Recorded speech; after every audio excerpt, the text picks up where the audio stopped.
Bonjour à tous, nous allons étudier le deuxième chapitre des lois de Tefillin. Halacha Aleph, Ketzat Kotvim et Tefillin, comment nous écrivons les Tefillin. Shel Rosh Kotvim Arba Parashot Arba Klafim Golim Kol Echad Ve'echad Levado Manichmotan Be'arba Batim Shem Muchbarim Ba'or Echad. Nous allons écrire, pour celui de la tête, 4 parashas, donc 4 sections de la Torah, sur 4 parchemins différents. Et on les roule, et on les rentre chacun dans son compartiment, dans un pot, en une seule pot, qui devrait être fait en une seule pot. Le Shel Yad, pour celle de la tête, Kotvim Otam Arba Parashat Be'arba Datim Al Klaf Echad, le Golo Kimitzet Atorom Misofo L'Tchato Manichov Bait Echad. Pour celle du bras, on doit écrire les mêmes 4 sections, mais dans un seul parchemin, en 4 colonnes, et on le roule comme le Sefer Torah, de la fin vers le début, et on le met dans un seul compartiment. Donc, dans la tête et dans les bras, il y a les mêmes sections de la Torah, on va voir, et qui sont donc Shema, Kadesh Rikot Bechor, Vayaki Ve'acha, Shema Israël et Vayem Shamoa. Bête, c'est-à-dire que les herbes parashiot, il faut faire très attention dans les parashas, dans la section, chez Imasa Astuma, Ptucha ou Ptucha Astuma, Psala. Si il a fait une section qui s'appelle Satum, ou bien à la place de faire Stuma, il a fait Ptucha, ou bien Ptucha à la place de Stuma, eh bien, ça rend les tefillin pas cachés. Donc, ça rend le parchemin caché, donc les tefillin pas cachés.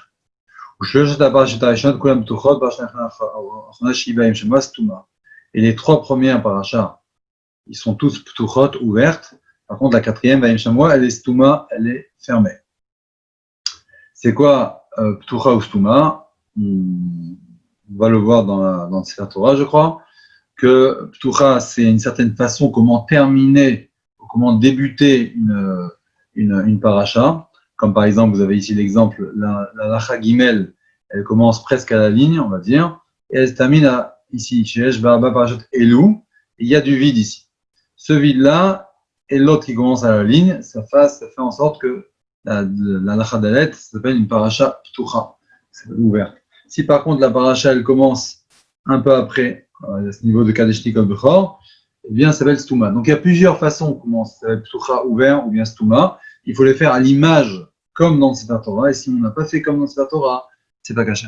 Gimel. C'est-à-dire que les ayats faire aussi attention dans les mots qui sont pleins, remplis ou bien vides. Manquant. C'est quoi rempli ou manquant? C'est par exemple, on va donner des exemples, par exemple, totafot, il peut y avoir des vav en plus, des vav en moins, d'accord? Donc, bechor, par exemple, le mot bechor, c'est écrit avec un vav, ou parfois sans vav. Quand c'est avec un vav, eh bien, ça s'appelle malé, un mot qui est plein. Quand c'est sans vav, ça s'appelle chasser. Donc, il faut faire très attention que ce soit bien écrit comme dans le Sefer Torah.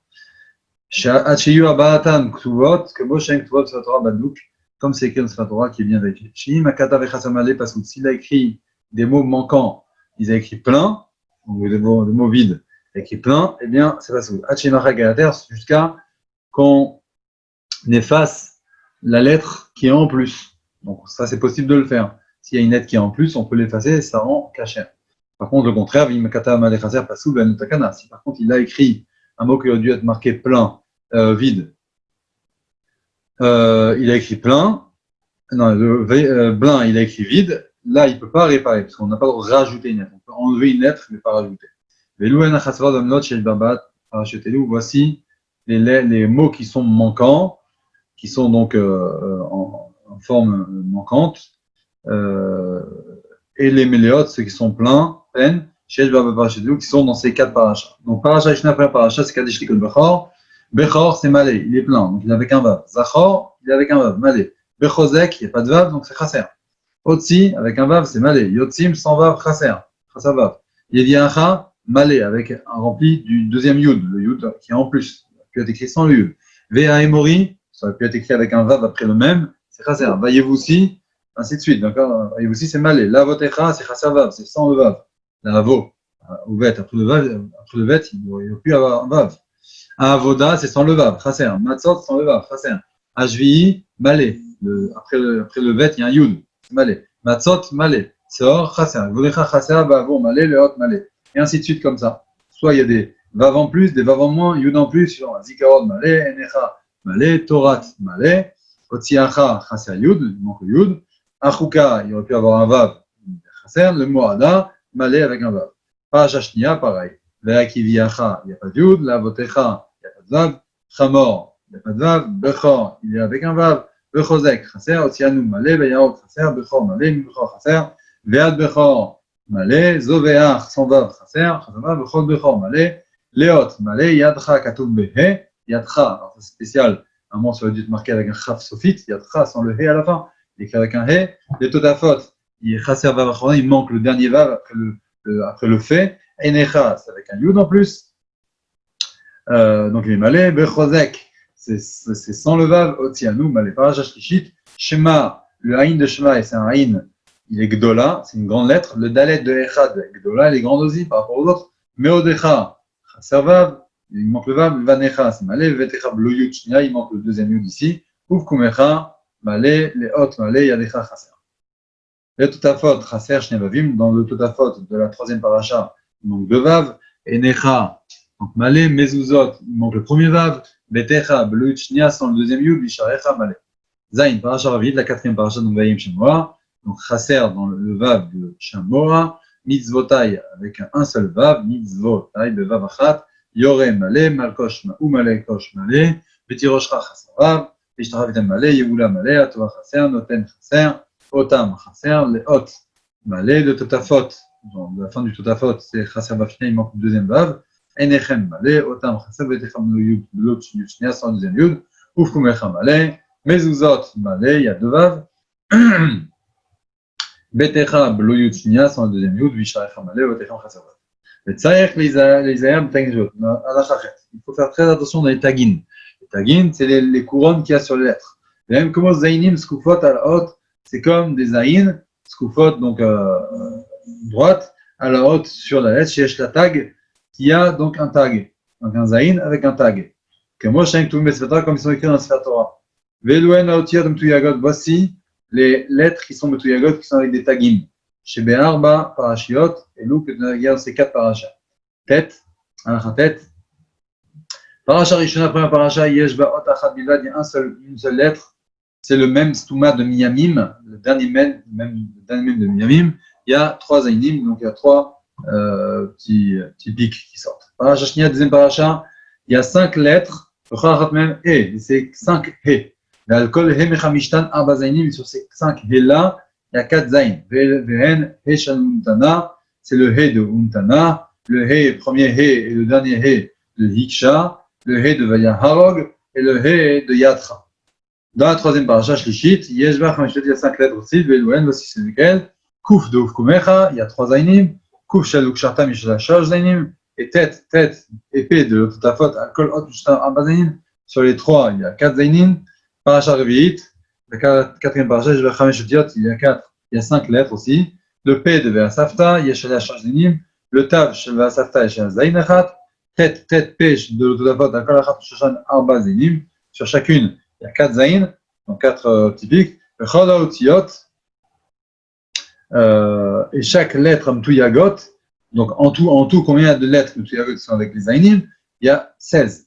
Donc 4, 4, 4 et 1. Non, je dis des bêtises. Il y a 5, 5, 5 et 1. S'il l'a fait ou il l'a pas fait, eh bien, ça ne rend pas pasoul pour autant. Yud. Maintenant, il faut faire attention où on achète les tefilines. Celui qui achète les tefilines de quelqu'un qui n'est pas compétent, qui n'est pas un grand connaisseur, qui n'est pas un expert. C'est-à-dire que le Vatkan, il faut les vérifier. Là, s'il a pris 100 paires, 100 morceaux, eh bien, Bodek Mehen, il doit en vérifier au moins 3, ou bien 2 de la tête et une du bras, ou bien 2 de bras et une tête. Donc, s'il a pris 50 paires, il y a 100 filines en tout, il en vérifie 3, 2 têtes, un bras, ou bien 2 bras, une tête. S'il a trouvé les 3 bien cachés, au Zakzaïch, cet homme-là, on a une certitude que c'est bon. Tout est caché, il n'y a plus besoin de vérifier le reste.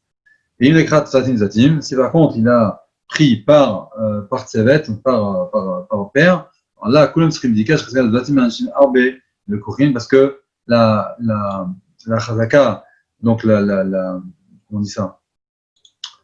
Oui, excusez-moi. Donc, ça, il y a une Chazaka, hein, que sûrement ça vient de plusieurs personnes, plusieurs souffrants, donc il vaut mieux tous les vérifier. Toutes les vérifier. Yudalef, Akotev Tfilin Birtav Yad. Oshelakran Minamumche, celui qui a écrit donc de sa propre main, Birtav Yado. Ou bien il a acheté d'un expert.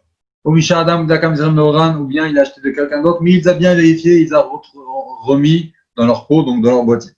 Il n'y a plus besoin de les vérifier. Plus jamais. Même après plein d'années. Tant que l'extérieur, le chipouille, il est encore parfait.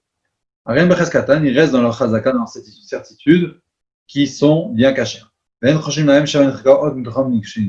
rien à craindre que peut-être il y a une lettre, une lettre qui s'est effacée ou bien qui s'est trouvée, etc. Il n'y a pas besoin de craindre. Il est la Zakan disait sur cette ligne, Elu Mishela Vima. Ceux-là sont du père de ma mère. Donc ça veut dire que on présume qu'il n'a pas vérifié depuis, et donc ça veut dire que normalement c'est censé tenir, et donc il n'y a pas besoin de les vérifier. Voilà, avec ça, on termine donc le Perek Bet. Sur ce, je vous souhaite un Gmar Chatzma Tova, Hashem, en tant que des bonnes choses chacune, qu'on puisse être à Yom Kippur, Hashem, avec le Kohen Gadol, au Bet Hamikdash, avec les Big de Lavan, Big de Zahav, pouvoir emmener les Korbanot, avec Mashiach Tzidkeinu, très prochainement. Kol Tov.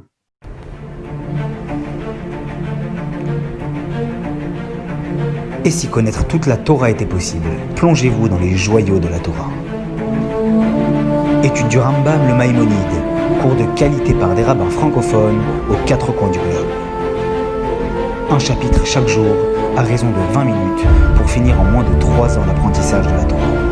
Relevez le challenge, tous les soirs en direct à 20h30 ou 21h30 heure israélienne.